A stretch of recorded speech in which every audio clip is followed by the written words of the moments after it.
This episode of Capes and Lunatic Sidekicks is brought to you by Tweaked Audio. To get awesome headphones, go to tweakedaudio.com and use the coupon code Southgate to get 30% off, free shipping, and a lifetime warranty. Or you can get there through the link on our website, southgatemediagroup.com. This is Luca Perich, and you are listening to the Capes and the Lunatic Sidekicks podcast. What about our Quasar podcast, The Quantum Zone? What about our Quasar podcast?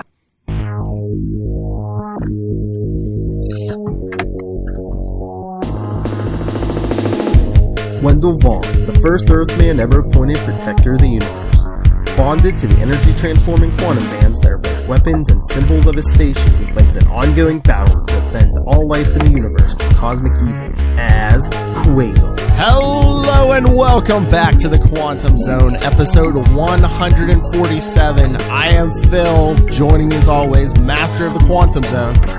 I am Will. Hey, everyone. And the Michael Vick of our podcast, coming to you from Boston. It is. This is Matt, everyone. I'm Matt. Hey, every day I open, I swear, is it on Instagram or Facebook? You're like fighting dogs. You're like dog fights on there every day. I'm a trained dog fighter. I'm a dog fighting trainer.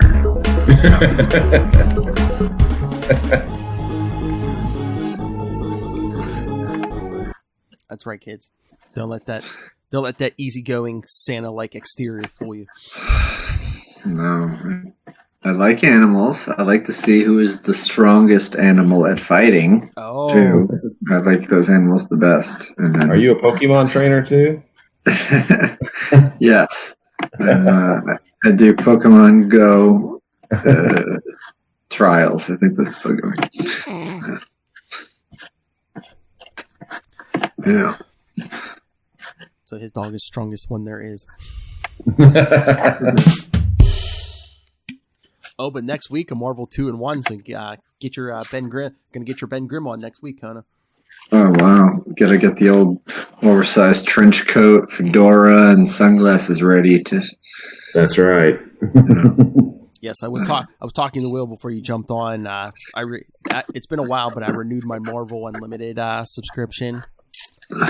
And they're so biased against Quasar. Let's be said, like at least half his series isn't on there. That Marvel 2-in-1 we're doing next week with Quasar's not on there.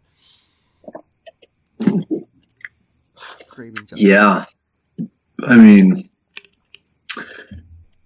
again, like I said, with the great Funko debacle, I'm like Marvel. I think most, if not all, of Marvel's series is on there, and he died of cancer. What's the great Funko debacle? I mean, there's not a Quasar one, but well, yeah, that was the whole thing. Remember, what is it? Walgreens has a exclusive Marvel Funko, and we're like, well, where's Quasar's Funko? I don't think Quasar has one Funko. Guy's been dead like 30, 40 years, and he gets a Funko. Mm-hmm. Yeah. The movie connection, MCU. What did his series run? Was it 60? 62, I think. 62 issues? It's kind of weird, because wasn't he like in one of those Marvel... It's not Marvel Comics Presents, but like Marvel Superheroes or something. Then he got his own ongoing for 62, and then I think it went was it Marvel Premiere or something? Wow. Yeah, I think maybe it was Marvel Premiere. But yeah, the book with just his name on it went 62. So yeah, he made Quasar for like 2. So Protectors of the Universe, they get about 60, 62. About 5 years, yeah, give or take. The lifespan of a protector. All right, so I got the email today. But Will, why don't you tell these people how's the Kickstarter going? Phase 2. Phase 2. That would be fulfillment, which means talking to the printer, talking to the people making all the reward stuff, and all the fun stuff. All the fun stuff. This is all the worky stuff. Yeah, and I'll say, as someone who did support the Kickstarter, I was on the phone all morning with the Postmaster General of Massachusetts, and he claims to have not seen the package, but I told him he's lying because I bought it online weeks ago. That's right, and I will send it out when I send it out in February, I will make sure that it goes back in time to get there. So you should have it soon. Okay. I'm willing to wait for quality package. That was just a really nice package. But yeah, it's really so fun getting art from Pablo and everything. It's cool. Getting there. Slowly but surely. Oh, but I would have paid money to hear that, hear how that conversation with the Boston's Postmaster General went.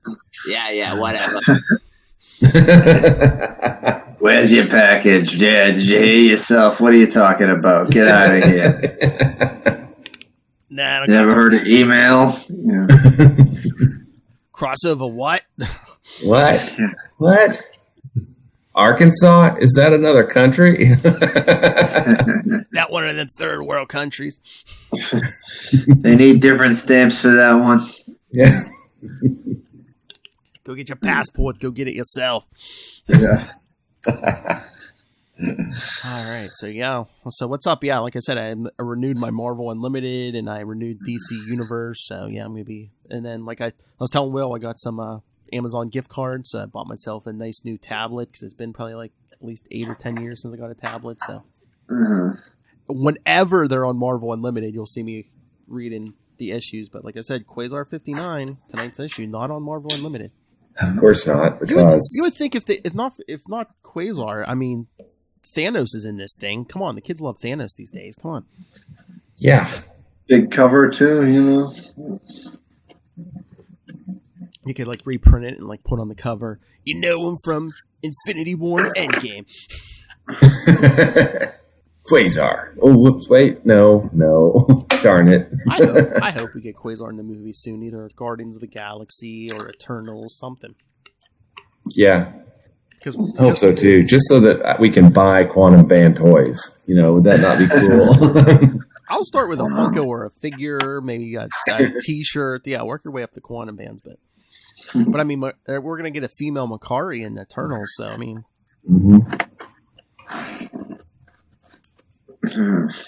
I wonder if they'll talk like comics, Makari. I don't know. I'm kind of interested in the new Eternals movie, but kind of because the Eternals haven't really ever kind of captured my imagination. I feel you, but I'm willing to give them a chance just because I remember when they announced Guardians of the Galaxy, I was like, am I going to be interested in this? That's true. I mean, I'm definitely going to give it a chance because, you know, the Marvel movies are pretty decent. The MCU has earned itself some leeway, unlike other people I know. DC. DC Gesundheit, right? Yes. You know, all you DC fans out there, I know. Batman. I know, right? Well, you know, we get Wonder Woman in 3 days, right? That's right. Oh, yes, I did. I thought it was going to drop like right away, but I guess I was reading an article last night. I guess they said it's going to drop at noon on the East Coast and 9 a.m. Pacific. So. Oh, okay. So I know you're in the middle there somewhere, Will. So you'll probably get it 10 or 11. I'm in flyover country. Yeah. So don't stay up till midnight to watch it, kids, because it won't be there at midnight. Yeah. So Conan, we'll have to wait till at least noon to watch Wonder Woman. He's like, yeah, whatever. Yeah. So, I'll watch it. What? Oh, I'm sorry. You're going to watch it, Matt? I said, yeah. I said that. I'll probably watch it Christmas Day. I don't know. There's not a lot going on. I think we probably will too. I mean, the first one was a really good movie, so. And I believe I think also on Christmas Day, Disney Plus is putting out, I think it's behind the scenes of Mandalorian Season 2. Cool. Oh, yes. Did you guys watch the finale? Yeah, I have. Have you watched the finale? Did you finally watch the finale, Matt? I did. I finally did. So I'm sure a big chunk of that is going to be that appearance at the end. Yeah, the post-credits. You saw that too, Will. Yeah. Yeah, there was some girlish squealing at the end of The Mandalorian, and it was not my wife. He's hung again.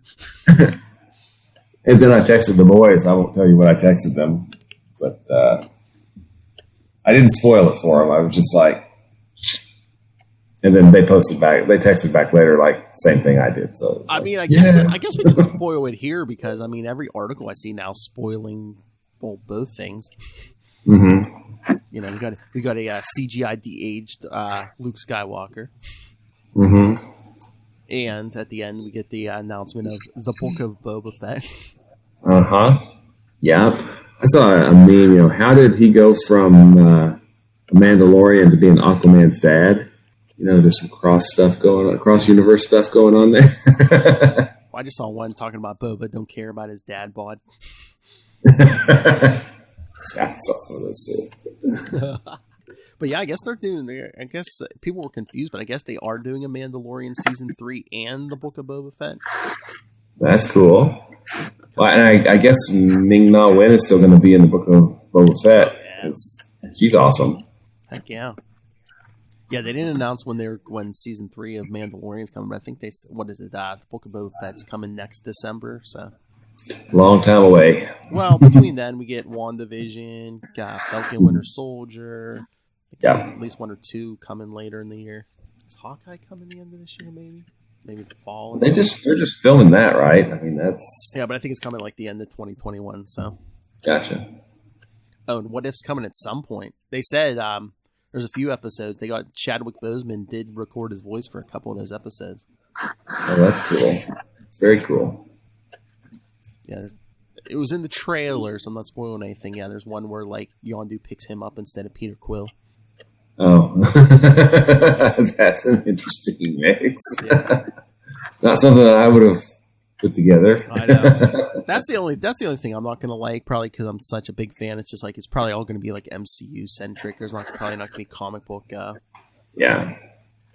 Well, and speaking of comic books, what have you guys been reading? I know Phil's had a little bit of free time of late to catch up on some reading. Oh yeah, the other day when I renewed my I've been catching up on Venom. I remember I stopped for a while because I'm like, I don't know about this, but if you binge the current Venom series, I think it's a lot better. Oh. Reads better as a whole than in the parts? Yeah, I didn't finish, but yeah, I got halfway through, yeah. What's Matty Kona been? I know Kona's been scouring the... No, nothing. Scouring what? I thought maybe back issue bins? Back issue, the dollar bins, or... I haven't been out and about, but I have been doing some organizing and found some stuff that was like put aside to read. Where I was like, should probably do that as I'm, making room around the place. But nothing in particular. I haven't really been digging into anything. Flipping through some old Wizards. I always like to look at the various old articles when people would build their own action figures that weren't available and submit them. Nice. And speaking of which, someone in our Gruenwald's Groupies Facebook page posted some really cool custom-made Quasar figures. So if you haven't seen them, join the group, go in there and check it out. I don't have his name off the top of my head in front of me, but I'll try to find it. Yeah, I'm looking it up. But yeah, I did like that last one. Was it like yesterday or the day before he put it up? Yeah. That's good stuff. Oh, that John's Wave one? Mm-hmm. Yeah. Yeah, that was awesome. Yeah. Because he even said Cosmos and Collision Era. I was like, that got my attention. Absolutely. But yeah, come on, kids. We need more members in the Gruenwald Groupies Facebook group. So please come join us. Because I did a few groups for the character centric shows we have. Guess who's number one by a long. Nobody's even close to the top. Phil, you're breaking up there. Can you hear me? Yeah. Can you hear me now? Yeah, but I could be. We didn't quite get the question. Guess who's? All like the different groups we have, like on character base. Who's the number one character by a long shot, group wise? Moon Knight. I don't have a Moon Knight. I don't have Batman. No. Yeah, our Batman group only has like a little over 200. No, clocking in over 800 members is the Spider-Man Facebook group. Oh. That's cool. Oh yeah, Spider-Man's clobbering Batman. Yeah. Of course. Yeah, Moon Knight. Oh, please. Oh, please. Into the Night. The Moon Knight fan group. It's clobbering all. Yeah. I scrolled again through Instagram and saw an old Amazing Spider-Man with Moon Knight and the Punisher and Night Thrasher on the cover. Yes! And Round Robin, yeah. Yeah. The sidekick. There's something that's Tale of the Sidekick. Oh, Round Robin, the Sidekick's Revenge, yeah. Sidekick's Revenge, yeah. Couldn't even finish his story in his own book. Yeah, Moon Knight ended up coming over to Amazing Spider-Man one summer. Yeah.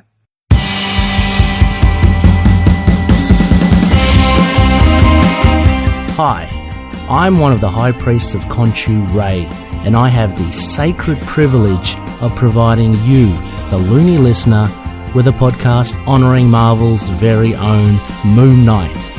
So join me and a host of others at Into the Night, a Moon Knight podcast. Follow us on Facebook, Twitter and Instagram, or support the show by becoming a Patreon member. Into the Night, a Moon Knight podcast. It's time to get your Khonshu on.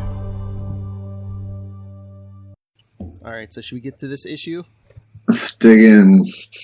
It's been a while since we've done like a one and done. Yeah. Star Blast anybody. Exactly. And again, this is the only issue in the series non-Gruenwald not written by Gruenwald. Issue.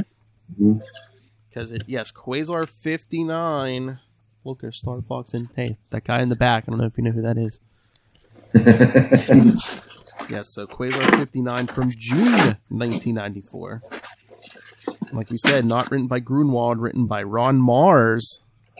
I know him from Green Lantern, but I know he's done a lot more. Yeah, I think he was. He kind of followed up Starlin on the Silver Surfer book. Yes, that was leading up to Infinity Gauntlet and all that fun stuff. Hey, he does some good cosmic stuff. Mm-hmm. He did the Green Lantern Silver Surfer crossover. Yes. Andy Smith, penciler. Great artwork here. Ralph Cabrera, inker. Diana Albers, letterer. Paul Beckton, colorist. Mike Rockwitz, editor. Ralph Macchio, group editor. Tom DeFalco, chief. Yes, so this one, Brothers in Arms. So this was June 1994 that this came out? That's cover date, yep. Which means it would have been out probably, February or March of 94 on the stand? Yeah. Maybe. Yeah. Okay, just making sure. All right, so I mean, there's a couple other ones in here, but our big three, who's going to be Thanos and who's going to be Starfox?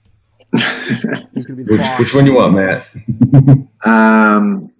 I'll be Thanos. Oh, Thanos. I'll be smooth Starfox, right? Nice. All right, brother. I was going to say, you're going to make me feel my feelings. That's all right. The man with the hidden chin is going to be the most well-known chin in pop culture. I can make this. Energize it. Make it look like a sack grimace. Yeah, something like that. All right, Starfox. I think is that the first one you calling me? I'll meet you in the Central Plaza. You can't miss it. All right, I should be there soon as we see Quasar flying through space. I like that first page. Mm-hmm. Very nice. Yeah. So then we see Quasar. Oh, is flying into Titan. Sees the big courtyard. Oh my God! I expected Titan to be pretty grand, but nothing like this. This is so cool. As he comes in for a landing. Quasar. Starfox, where are? Over here. Welcome to my home. Welcome to Titan. I see you're already enjoying the sights. It's magnificent. Hard to believe I'm actually inside one of Saturn's moons. Very few from Earth have ever set foot on Titan. So I hear. I'm flattered you invited me, Starfox. Certainly. You are a fellow Avenger. Just so you know, I prefer Eros. Starfox was somebody else's idea. Unless you have something else in mind, we'll start with the grand tour, and then perhaps you'd like to meet. But what about us? We have plans. We are supposed to do things. I don't want to interrupt anything. I could come back another time. Nonsense. I won't hear of it. I do have one commitment I can't break, but that shouldn't take too long. You two run along. I'll meet you later. Promise. Okay. Look, really, I don't want to keep you from... Don't worry about it. They'll wait. They always do. Oh my. It's not every day I get to show. This is kind of smarmy, isn't it? It's not every day I get to show around the protector of the universe. If you say so, but if I had a choice between me and those women, I'd lose. Your honesty is refreshing. Now come this way. We have to stop by my chambers. There's something I have to pick up. Wow, this is where you live? One of the places, yes. Look at all this stuff. There must be pieces from every corner of the universe. Like this thing. I mean, it's beautiful. I've never seen anything like it. A gift from a former paramour. Careful, she bites. Jeez! So did the former paramour. Sorry, didn't mean to upset her. I never did either. No harm done. You know, I see everything you have. Oh, whoops, that's Quasar. You know, I see everything you have, all this luxury, the women, and I wonder why you ever left Titan. Avengers number 230. Avenger Mike. Why join the Avengers? Wanderlust, thirst for adventure. We Eternals are a long-lived race. I find near mortality can be tedious. Any chance for simulation is welcome. Here's what I came for. I have an errand to run. If you don't mind joining me. And I see them flying through space.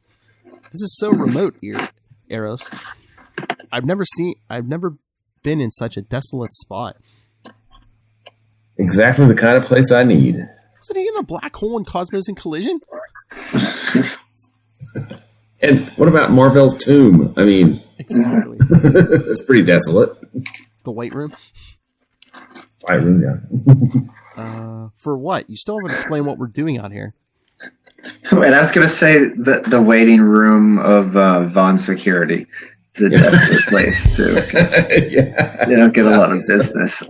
Hey, that bookcase in his office.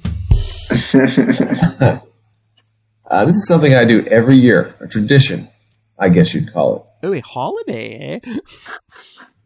What, spend one day a year in the middle of nowhere? Alone? No, not alone. With his brother.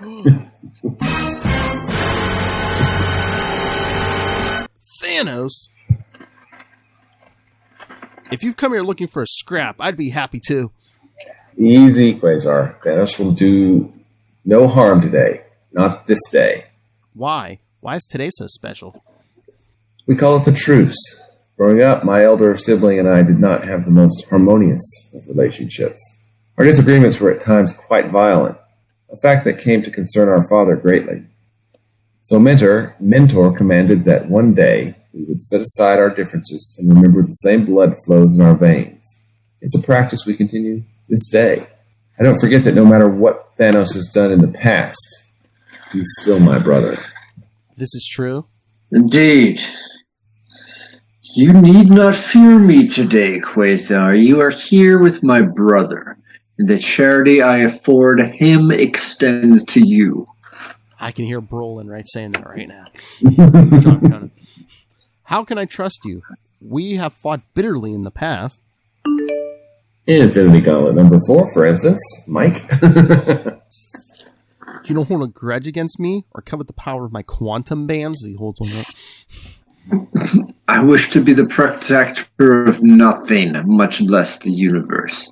I no longer dream the dream of conquest. The might you possess holds no attraction for me, which is, of course, a blessing for you. Believe him, Quasar. My brother may have an evil reputation, but he is a man of his word, usually. I found this in Father's house. I thought you'd like to have it. Different pictures of Thanos as a kid and stuff. How touching, myself as a child. You're touching Thank yourself you, as brother. a child? What? Thank you, brother. I also have a gift for you. It is called the Destiny Crystal. It is said if you look deeply enough into its facets, you'll see your own future. Perhaps such a tale is only legend, but even so, I know how you adore pretty things. All right. You want me to be him? I was gonna say, who wants to be this guy? I could be him. We've tracked you long and hard, Thanos of Titan, since you stole the crystal from the royal treasure house of the Catartine Empire. We are the Royal Guard, and we are here to retrieve it. Now. You gave me a stolen gift. I thought you'd like it. That Destiny Crystal fell off the back of a truck. Obviously, there's a misunderstanding. We'll be glad to return the crystal to you. You have no choice because the penalty for royal thievery is death. Blast all three of them. Apparently tales of the deadly Thanos were exaggerated. I have the crystal. Incinerate the bodies, and we... Gets him around the throat. Thanos, don't kill him! Learn firsthand how deadly Thanos of Titan truly is. Oh man, he punches him. Talk to him. But yeah. First hand, he punches him. You stop, my brother. I'll take care of the rest. I knew it'd come to this. I'll do what I can. Let me see Quasar flying. Thanos! You brought them down on us. I won't let you make it worse. He tackles him. But then, meanwhile, next panel, they're both on their feet. They intended to kill us, you idealistic fool. I'm going to return the favor. You have to go through me to do it. Don't interfere, Quasar. You'll regret it. I won't let you butcher these men. Not while I live. My name is Thanos of Titan. You killed my... No. As you wish.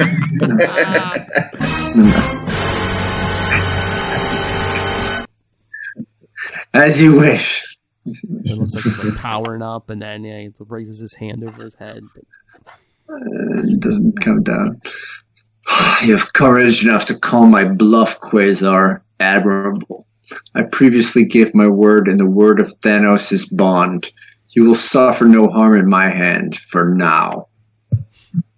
Nice to see you boys getting along. I'm happy to report our guests are behaving quite reasonably as well. In fact, they've decided to leave peacefully since they have what they came for. Yes, we've decided to leave peacefully since we have what we came for. These are not the droids you're looking for. Move along.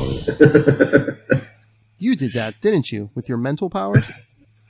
I only suggested they'd still feel much better if they didn't execute us over a slight disagreement. They concurred. Well, brother, a truce to remember, was it not? There was some slight interest to it, though I think this particular reunion is best ended now. Very well, then. I wish you safety until we again meet. You as well. I wish you said meeting me again is inevitable. and Eros. Yes. Next year, come along. Starfox and Quasar take off, and then see Thanos standing there. Little heart-shaped locket. Examining it. What does that say down there at the What? bottom left corner? I I can't make it out. After Bart Sears. Ah, gotcha. Oh yeah, that was hard to see the A and the F, but yes, after Bart Sears. Yeah. All right, that was a quick read, but still better than anything that came out of Starblast. Pretty much, yeah. There was a lot of big full page pieces of artwork. A lot of it or some of it with not much dialogue on it, but yeah, a fun little page turner. Ultimately, a strange fill in. So do you think, did they commission this so they could get a full 60 issues, or did they have this sitting on the shelf and they're like, oh, hey, might as well throw it in so we get a full 60? I bet you it was just an inventory story. I mean, because they could have shoved this in the Silver Surfer title. Oh, yeah. They could have shoved it, in... Was Cosmic Powers Unlimited going on at this point? I mean, there was several places it could have been used, so... But and it's like kind of free of continuity, right? Oh, yeah. Well, yeah. I mean, look where we were at last issue. Yeah, it's definitely free of continuity. But no, that's the other thing I was thinking. Like, I mean, have you guys at least read some of that Captain Marvel, that series that came after this? The one. Well, Peter David wrote 2 Captain Marvels. With Marvel's son. I mean, it almost seems like you could take Quasar out of this and put Marvel's son in here. Yeah, I mean, just from a structural standpoint, Quasar's there to be the audience, right? To have everything explained to him, so that it gets explained to us while we read it, because he's not familiar with Thanos and Starfox and Titan and all that stuff. I mean, it's not a bad story. It just seems very generic. Like, you could plug any one of a number of heroes in Quasar's spot in this story. Yeah, it's not specific. It really isn't specific to him. I mean, it works fine with him. Yeah. And it shows him off a little bit. He calls Thanos' bluff, so it's not, he has a moment or two. I mean, but ultimately it's really a Thanos story. It's really what it is when you get right down to it, I think. Boy, who knew Thanos would be popular? I don't know. I don't know. And you're right, it did read fast. I was looking at the average panel count, and it's, I was going to add them up. I'll do that while you guys continue. Okay. Yeah, because like Kona said, I mean, that first page was almost a splash, and then that Thanos page was a splash. I don't think there's more than each page. I don't think there's more than 5 panels a page. Thanos shows up. That's a splash. Okay. Page 15, there's like 6 panels, but I think that's the most. Wait, one, two. I think that is, yeah. No, page 16, there's 7, but yeah, I think that's most of these are averaging like 3 to 5 panels a page. So I wonder, was that on purpose to fill out the page count? I don't know if it was on purpose to fill out the page count, but it makes it probably an easier issue to draw. As an inventory issue, it was probably something that they would have to. It's not like an Alan Moore 9-panel grid or a Tom King 9-panel grid thing, which an artist would probably look at and go. And again, I like the art. Yes. I mean, yeah, I love the art. The art was good. At least it wasn't like huge panels of like Star Blast or something with big sausage arms or something. Yeah. So what you think, Maddie? Yeah, I mean, that's sort of, I thought it was fine. The only thing that I remembered about this story was the fact that Mark Gruenwald didn't write it and that it was a one-off, before rereading this. And it's fine. It seems like something that you would find in an annual, but fleshed out with some bigger pages and more use of artwork. But overall, not bad. Interesting to see Thanos in an already pre-agreed upon truce state, although he does throw some punches at someone else, not the person he has the truce with. But doesn't turn into an all-out battle with Quasar. Yeah, not a slugfest. Yeah. I mean, Quasar didn't have a ton to do here, but I mean, I just noticed we don't get one quantum. He doesn't create one quantum construct in this issue. Yeah.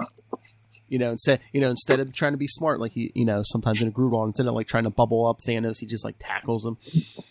Mm-hmm. Will's counting. That's interesting. Yeah. That's a good point. Okay. 85 total panels divided by 22 pages. Okay.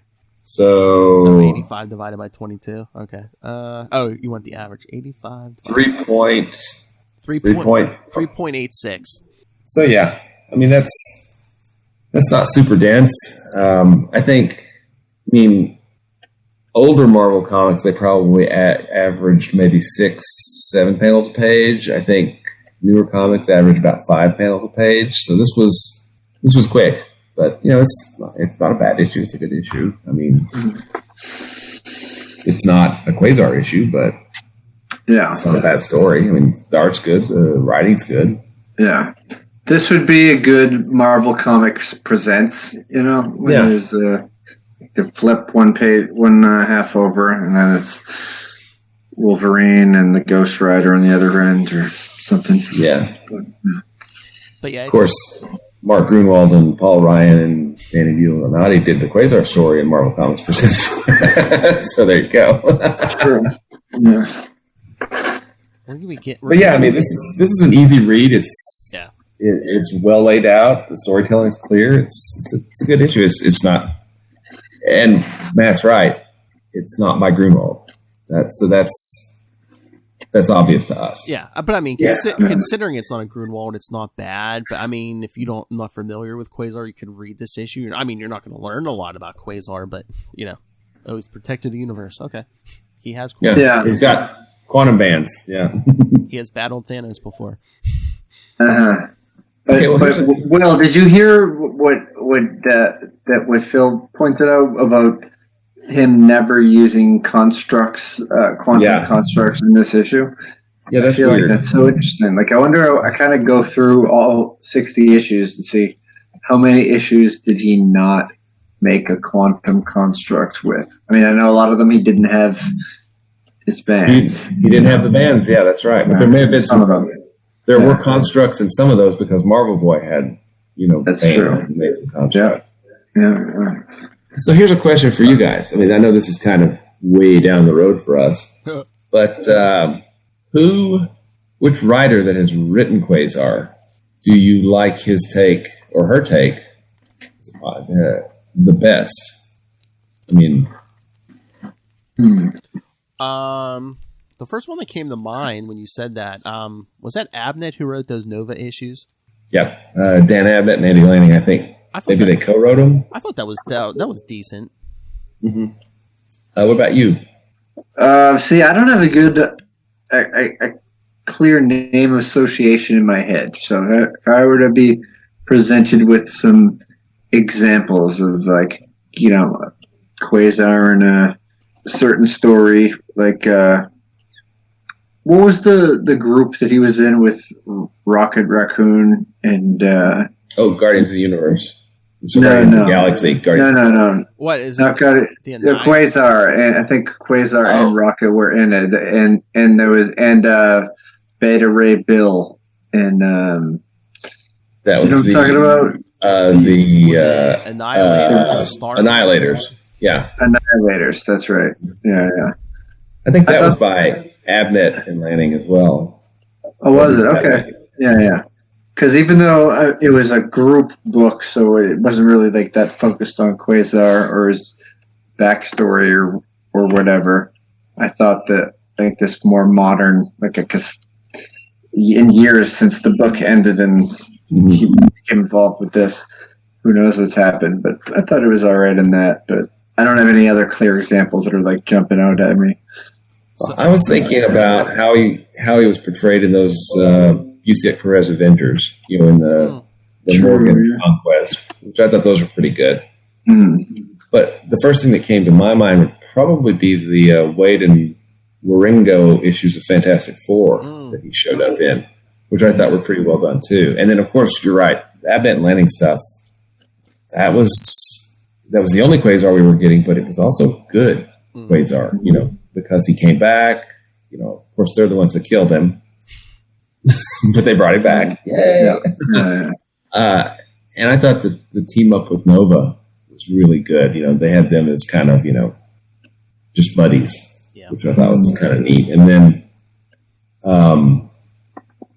when he gets the bands back in Guardians of the Galaxy, it was a really good story. Oh, yeah. I liked it a lot. All right, here's a question for you, Will. Starfox. What do you think of Starfox, especially since he was big in that Roger Stern era of Avengers, right? When you were that's one of your favorite eras. Oh yeah, absolutely. I don't know. I don't necessarily like what has been done with the character. I mean, of course, anybody with mind control is going to be sleazy. That just seems to be the default. And when Stern was writing, he didn't really come off that way. But I guess other writers decided that's the way they wanted to move him, because he wasn't really that way even after Stern left. In Galactic Storm, he wasn't really, But, I always thought he was more kind of happy-go-lucky, kind of just carefree. Yeah, oh yeah, superhero? Oh, sure, I'll be a superhero. I don't care. Yeah, if you don't write him the right way, that power comes off kind of creepy. It's just like, oh yeah, I can make people do whatever I want. Yeah. These are not the stories you're looking for. Because was that an issue of Avengers or Captain? It might have been a Gruenwald Captain America, where like he's training Black Knight and Starfox in like combat, and like Starfox tried to use his power on Captain America. And Cap's I don't remember that. I think it might have been a Gruenwald, yeah, but he knocks Starfox on his butt, and he's like, "Wow, I used my power on you." And Captain America's like, I like doing stuff like this, so your power really didn't have, it didn't have much effect on me. Good to know. Good to know. Yeah, like taught him some judo. He's like, I like doing stuff like this. Yeah, your power, Yeah. And I'm kind of of two minds. I really like what Kelly Thompson has done with Captain Marvel. Yes. But I like her, not immediate predecessor of but Monica Rambeau as Captain Marvel. I really like, because coming out of the Stern run, she was being built over those years to be, the leader of the Avengers, and that didn't happen. Well, that's like, I know, like Charlie and I've had that debate before. It's like, well, why didn't they just use Monica Rambeau, as the MCU Captain Marvel? And I was, and my theory is like they wanted someone who was like more a Wonder Woman type, because Monica Rambeau is more like energy based. Yeah, they wanted somebody who could lift cars over her head and stuff, and punch Thanos while he's using the power gem. Yeah, exactly. Things like that. Destroy a Blockbuster video without any remorse. Isn't there like one of those left in the world? Is it there is one in Seattle, it's in Washington State. And they exist. I've read multiple articles about this place, and if ever I were to be out in the great Northwest, I'd go visit. I wonder what kind of business they do that they're still open. I guess they do steady enough business. I don't know. Well, I guess, when you think about it, maybe streaming really isn't much of an option. So, fall back to Blu-rays and DVDs, right? Yeah. What, Washington State, they don't stream a lot? I was thinking more Alaska, frontier. I mean, I'm in Arkansas and I've got great internet, so I'm kind of in the middle of the woods too. But yeah, and people who truly like cut the cord, mm-hmm. still have DVD players and things like that. I don't think they have VHS on the shelves anymore. But, Betamax. Yeah. But there's there's still independent video stores in some places. I think there's one in a neighborhood of Boston. I've never been to it, but they're still around. Bad side of town. Yeah. But no, you mentioned that. I remember seeing something a few weeks ago. Like someone was had pictures up. It was like an abandoned McDonald's. I think it was on like some kind of military base. It might have been Alaska or something. But it's like a moment frozen in time, because like everything, the prices, everything was like still what it was. I think it closed in the 90s or something, because it's like you go through the drive-through, there's weeds all over the place. But what was the Happy Meal toy? Whatever year it closed, it was like Bobby's World Toys or something. Oh, too bad it wasn't Beast Wars, Transformers, or Beast Machines. Yeah. Or just a chicken McNugget dressed like Dracula or Frankenstein, the ghost. Oh my God! Yeah, I'll tell you the most horrible thing. I worked at McDonald's in high school, and like a few years after. Oh my God! The worst thing were those damn Beanie Babies. Oh yeah. Oh my! Because you had to like make a purchase to like get one. Like people would come through in the morning and they'd be like, "Oh, we're gonna do the next one. We're gonna do the next one." We're like, "Well, as soon as we sell out of this one, you know." Yeah. So there's people. How many you have left? I'll take them all. The drive-through, the day they started Beanie Babies, that drive-through was nonstop. Damn. Drive-through Beanie Babies. Meanwhile, I was working there. I bought them at price, and then like me and my buddy went to like a flea market. People were buying them off us for like $10-15 a piece, and we paid maybe like $3 a piece for them. And yeah, people are giving us $10-15. Yeah. Yeah. All to make comic money, right? Yeah, I know. Anyway, so we hear what Ray had to say about this issue. Sure. I think that's an excellent idea. Excellent. That's right. Excellent. All right, everyone. For those of you who don't know, I don't know why. I guess every podcast is someone's first, just like Stanley said. Yep. Yes, we have our friend Ray, who does many podcasts, including Last Sons of Krypton, a Superman podcast. Snowers to Fear Her. Well, he says it's a Spider-Woman podcast, but like Lil said, you could probably say the Spider-Woman podcast too. For that too. The last Tuesday of every month, talking Scarlet Spider with me and Matt Kona. An episode just went up today. And of course, his number one, Into the Night, the Moon Knight podcast. That's right. So catch up. Go listen to Into the Night before Moon Knight hits Disney Plus. All right. Oh, 5 minutes. All right. All right, everyone. Here's Ray's thoughts on Quasar 59. Hold on a second. All right. Sorry about that. Here we go. Hey, Phil, Will, and Matt. You know who this is. You know who I am. You've no doubt introduced me for this feedback, but I'm dropping in some thoughts for Quasar 59. As you mentioned in the previous episode, really a standalone issue, little mini adventure of Quasar accompanying Starfox / Eros to see Thanos on a deserted mudball. Anyway, overall, I really enjoyed this. I mean, not to say that this was anything super special or anything of a immense standard by any means, but it was enjoyable enough. It was an easy read. Andy Smith's art I actually did like in this, so I'm not sure if I'm contradicting myself if I had said I didn't like his art in previous issues. I'm not even sure if he has done some previous issues, but his art looks very familiar. But in this instance, I really liked it. I thought it was great. I think he drew a really good Thanos, a really cool Quasar, and I love to just call out, there is a particular page where I think it's where you see Thanos about to strike Quasar with his kind of souped up fist. And man, did you guys make comment about the hair of Quasar? Like from the back of his head, it looks like it's atrocious. Anyway, and then that side shot of him, it's 94. He's got like a mullet and some sort of really 1994 dodgy haircut on top. Anyway, I thought that was quite funny. It was unintentionally so, but to be fair, Andy Smith drew a really accurate, I guess, 90s haircut for some people. So I guess that's something. But no, I thought the story was very simple, but it was enjoyable, as I mentioned. And I like the ending with Thanos actually holding on to that trinket.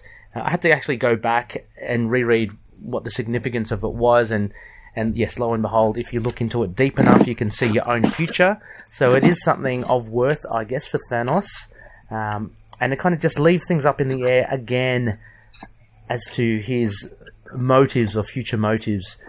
He did say that he was done with trying to take over the universe or being a protector of anything, but I like these little bits that you see kind of threatening. He has some veiled threats, both to Quasar, but at the end also with the trinket, he might be scheming. So yeah, so really cool bit a thing of Thanos. I like the whole idea of the truce as well between the brothers. That's kind of a really cool thing, and seeing pictures of a young Thanos from what it looked like to be an iPad or a tablet that Eros gives Thanos. That was pretty cool. I just like the whole honor that they both respect by seeing each other once a year. Absolutely no fighting. Although these new alien beings who come to reclaim the trinket kind of force their hand. So yeah, overall a very, I wouldn't say, I'd have to say kind of average, but still an enjoyable issue. And like I said, it was an easy read. It wasn't bogged down by too much dialogue. It was a very simple premise. The art was quite nice. It was nice to see Titan. A couple of the female companions of Eros. They were worryingly just kind of thrown around like objects, but I guess it's a sign of the times, or the one when it was written, or it's the way that Eros really handles. But anyway, apart from that, yeah, I'd give it I don't know, I'd give it a C, maybe a B minus, because I did enjoy it. Yeah. Anyway, this should be a quick read through for you guys. But I want to know, what did you think of the portrayal of Thanos there? Do any of you like Eros or Starfox as a character? For me, he's always kind of been really peripheral. I haven't found much interest in him at all. I liked his Jedi mind tricks that he can do, and he's almost kind of Spider-Woman-like by changing people's perceptions of him and getting them to like him, that sort of stuff. But yeah, do you find him an interesting character? If anything, it would be cool to see him in the Eternals. Yeah, and I don't know, what are your thoughts on this just really random issue? I guess stealing ourselves for the very last issue. Was it potentially a waste of an issue?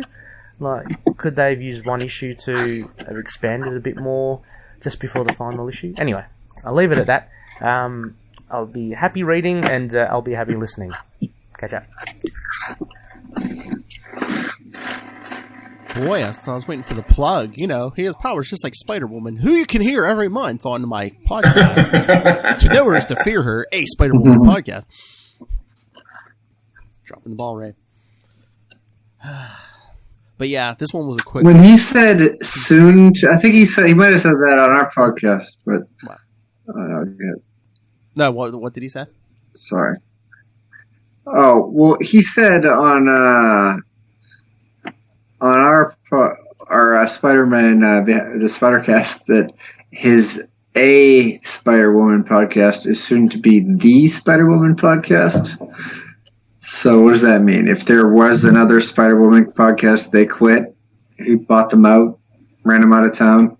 This podcast ate the other podcast. How big it is. Like a Black Widow. Look how big it is. That's right, man. Ray's the big podcaster in town. The big bazooka. Well, he mentioned Andy Smith. So Andy Smith was the penciler from 40 through 50, except for, I believe, one issue. Was it 49 or something, maybe? Yeah, 40. Yeah, somewhere in there. I think it was 49. Yeah. Yeah, because I think I remember 49 being different, and then he's probably revving up for that oversized 50. So I do have kind of a problem with this truce day that Mentor commanded. Thanos doesn't exactly listen to Mentor because he kind of killed his wife, and why would he do something because he commanded it? If he could actually command him, then he wouldn't be evil. So you could say I get it. You could say he didn't really listen because I mean he set Starfox up to be attacked, and it's like kind of like I had my fingers crossed. No, it wasn't me. I don't know, but it's like he really loved his brother, even though he's tried to kill him and he tortured him in the Infinity Gauntlet, and it just it seemed I have literally killed our mother and Mentor's wife.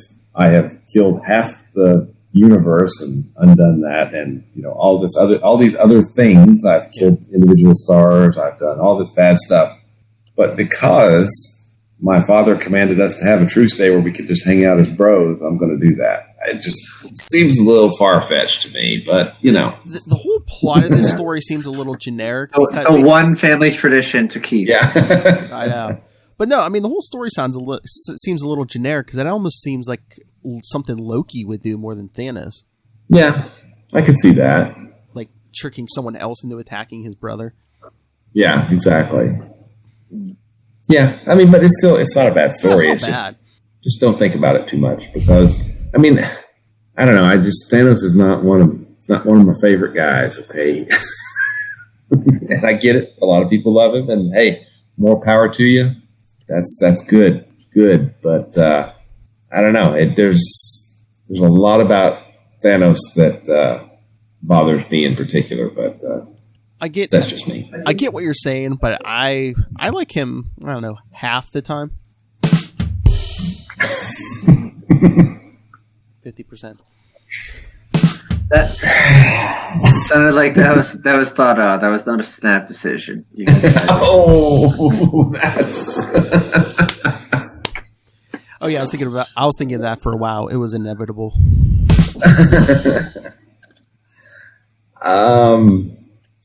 Those are untoppable. I got nothing. You guys. Oh my! I heard. I was reading something somewhere. I think this is true that like the end of Endgame, when Tony Stark snaps and says, Thanos like, I'm inevitable. He's like, I am Iron Man. I heard like the writers and stuff were seriously considering and have Thanos goes, I'm inevitable, and have Tony Stark just snap and say, F you. Yeah, I think there were several lines they tried out. I remember reading something about that somewhere. I'm like, how that would go over with the kids. Yeah, it's pretty blunt. Yeah. But no, I think that was good. End of the first Iron Man movie, and this movie, I'm Iron Man. Mm-hmm. But yeah, this was a quick read. Yeah, don't expect that when we get this Squadron Supreme. No, that's some denser storytelling. I was reading that a couple days ago. I like it, but yeah, there's a lot of text there. I mean, Watchmen is held up as this great thing, and it is truly an achievement by Moore and Gibbons. The Squadron Supreme is a whole different approach, a much different approach to kind of the same thing, or some of the same things that Moore, I think, and Gibbons were getting at in Watchmen. And I don't think Squadron Supreme gets, because Watchmen cast such a large shadow, Squadron Supreme doesn't get as much respect, I think, as it potentially deserves. It's good. I mean, we'll get there in a few weeks, but this is just that Watchmen is like, quote unquote, sexier, more violent. I don't know. It was considered more of an adult book than Squadron Supreme was. Yeah, I think so. But I mean, there's some certainly complicated and complex situations in Squadron Supreme. I mean, it's not done as intricately or as straight up adult as Watchmen is, and some people may find that's a detriment to it, but there's more than one way to tell a story. So, I mean, Watchmen was a game changer, and it just blows my mind to think that the same year Watchmen was coming out, Dark Knight by Frank Miller was coming out. Oh, yeah. And Mouse by Art Spiegelman was coming out. And Crisis on Infinite Earths was coming out. I mean, all of these things that, changed the face of comics. 1986 was like this seismic shift in everything. Oh, yeah, there was a lot of stuff in that, like second half of the 80s. I mean, Frank Miller's Born Again for Daredevil. Oh, yeah. Mm-hmm. Yeah, there was a ton of stuff. Kraven's Last Hunt.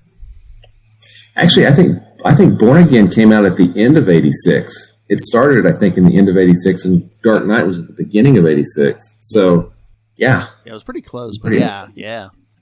That'd be a cool show idea. Just examine the comic universe of 1986. Mm-hmm. Just kind of go through month by month, or, something like that. Put that in my I think something a little bit, like pre-collected internet information, I guess. Oh, yeah. We're going to be looking for stuff for the Patreon. We could do that completely uncensored. Yeah. I think Peter Sanderson either wrote a book or had a big, like a discussion panel or something on 1986. I'll have to look that up and see if I can find on that. But you do a 12-episode series, month by month, 1986. talk about things going on in the world at the time. For instance, I felt like this I almost tried to make a joke about this in the middle when I was asking about the date, but it didn't really pan out. But July 1994, July 17th was the day of the famous O.J. Simpson Bronco chase. Oh, so that's where it all started. Oh man! The trial of the century began in the month that this book was pitched to local retail shops. It's funny. In '86, there was still a Soviet Union. There was still a Berlin Wall. Oh, yeah, there was. But it's crazy. But there was some great. Simonson was on Thor in '86, I believe. You had John Byrne on Fantastic Four, I think. You had Frank Miller doing Daredevil and Dark Knight. I mean, and then going in the '80s, I think it was it '87 Batman Year One by Frank Miller. I think so. And then maybe at that time, Perez and Wolfman were doing Teen Titans or just Titans. I can't remember. I think it was just Teen Titans probably at that point, maybe. Yeah. But there was just lots of great stuff coming out at that time. And that's just the mainstream stuff. Oh yeah. There was this little known book called Teenage Mutant Ninja Turtles that had debuted around that time. I don't remember the exact date of it. Yeah, somewhere. I wonder whatever happened to those characters. Little Massachusetts project in the western part of the state. I mean, you had so many independent publishers, like Pacific and First and Comico, and I'm blanking on the rest of them at the moment. But there was this just explosion of comics out there. All right, you convinced me. We're gonna do a special, like I said, with Patreon. If nothing else, we're gonna do a special. Get you got the three of us, maybe get Lilith and Charlie in here. Everyone gets to pick a year, and we'll tell everyone ahead of time, and you'll be like, okay, what do you think was like the greatest like comics to come out of that year? Okay, sounds interesting. Very cool. We can discuss it. Oh, and if we can do the Patreon, we can be completely uncensored. See, if you had been really up on it, I would have started to talk, and you could have beeped me. You know who I love. I'll talk about the year that The Angler came out, and it'll be totally uncensored. You stole my joke. I'll just say all sorts of shapes and stuff. You stole my joke. I was gonna be like, yeah, you know who I like from '89? That Angler. All right. So should we get out of here? We dragged this short issue. Yeah. All right, everyone. So next time, we're going to drag out that final issue of Quasar, because next week we're going to be doing Marvel 2-in-1 number 73, The Thing in Quasar. So for those of you who love Matt Kona's impression of Ben Grimm, stay tuned next week. Yeah, I'll try to not disappoint you. It's clobbering time next week, kids. And then, then of course in 2 weeks, Quasar number 60, the finale. I can't wait to see what Ray thinks about that. And then that'll it's still kind of affecting, isn't it? Even after all these years. So that'll take us to 149. Episode 150 will be our big retrospective on the first 25 issues of Quasar. I might have to go back and dig up some clips from the first episode. Hi, I'm Matt Kona. So 150 will be the retrospective, and then, like we were talking, Squadron Supreme, episode 151 starts Squadron Supreme run. Once on Marvel U, I was reading that Squadron Supreme Death of a Universe, was it Death of a Universe, which was like the sequel to the original series. I was gonna say, should we do that? But it was a graphic novel. It was like almost 80 pages almost. I think it was pretty big. I mean, it's that might have to be broken up over some, because that's what led them to Quasar number 17. So 13. You're right. Yeah, 13. Yeah. So Journey into Mystery. So do you think, should we do that even if we got to split it up some? Yeah, I mean, it puts them. I think so. All right. Because it puts them in the proper. Yeah. It puts those characters where they are when they come into Quasar. If we want to do it, that's fine. But I was going to say, maybe once we start doing some of the Squadron Supreme series. See if we're burned out on Squadron Supreme, or if we want to do that one. Because like you said, that'll take probably at least 2 or 3 episodes to do that thing. Mm-hmm. All right, so we can definitely see when we get there. Yeah. All right, everyone. So send your thoughts, capesandlunatics@gmail.com, or call the voicemail 614-382-2737. That's 614-38-CAPES.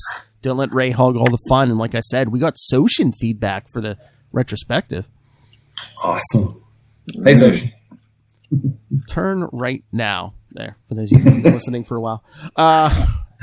All right, follow the Quantum Zone on Facebook, Twitter, Instagram. Find links to all of our shows, all the social media, links to this YouTube. Yes, please go subscribe to the YouTube channel. Smash that subscribe button. Smash it!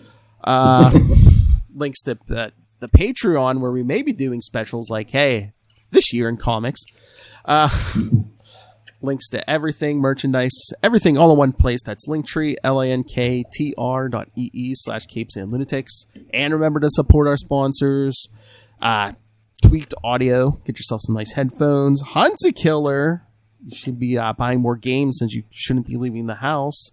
And then go pick up Hunt a Killer. No, I did Hunt a Killer. Go pick up Blood Life the book. Now in digital and paperback. Volume 1, because Volume 2 is coming. And go get it'll do that. All right, so get that on Amazon, and when you do, use the link for Southgate Media Group right down there in the show notes. Help us support this show, this network, and that madman who keeps his word in a truce, Rob Master Doom Southgate. Make it rain, so says Master Doom. Your weak sauce. Mark my words. All right, Matt Kona, where can people find you fighting dogs on the internet? Yeah, you can find me on Instagram at Matt Kona, posting morning surveillance footage from a dog park in Quincy, Massachusetts. You can find me at night sneaking into nursery homes with bad intentions. You can and I'm visiting nursing homes with bad intentions. That's right. You can find me down there at Clancy Street. Thinking about this, like, all right, so if the Thing and the Fantastic Four, or just Thing solo, were fighting on one of the 2 days a year that you adjust your clock, do you think he would yell out, "It's clobbering and daylight savings time"? Yeah. Long way for that. I think that deserves a nice hearty. At Matt Kona, at Suck It Lilith. All right, so yeah, if you didn't do a joke, I was going to say, hey, we didn't get one this episode. So. Suck It Lilith. See you later, bunkies. All right, Will Allred, Master of the Quantum Zone and the Kickstarter. Where can people find you in Crossover Division? You can find me at Wallred. That's at WALLRED on Gmail and Twitter and Facebook and all those places. You can also find me at willallred.com. That's WILLALLRED.com. And then find my self-published work, Diary of Night, at diaryofnight.com. And then the latest work is Crossover Division, which is at crossoverdivision.com. And finally, you can find all kinds of really cool stuff about Quasar at the Quantum Zone, which is at quantumzone.org. They aren't even attempting to enter our orifices. I hope it's going somewhere nice. I am God. Okay, Heston. All right. Star Blast, the gift that keeps on giving. You got nightmares. Anyway, thank you for joining us once again. Again, next week, slight detour with Marvel 2-in-1, number 73. You'll know from the cover of The Thing, Quasar, and Dinosaurs. Dinosaurs are cool. Hey, Ross. I can't believe we're almost at 150 already. Yeah. We're going to have to reread 1 through 25 to prepare for that, right? Oh, yeah. Some of those, I think, are on Marvel Unlimited. I don't think all of them are. Come on, Marvel Unlimited. Step over here. mention them a lot. So, hey, if you want to be a sponsor, hey, here you go. All right, everyone. Come back next time. And remember, Quantum Zoners, keep it in the family.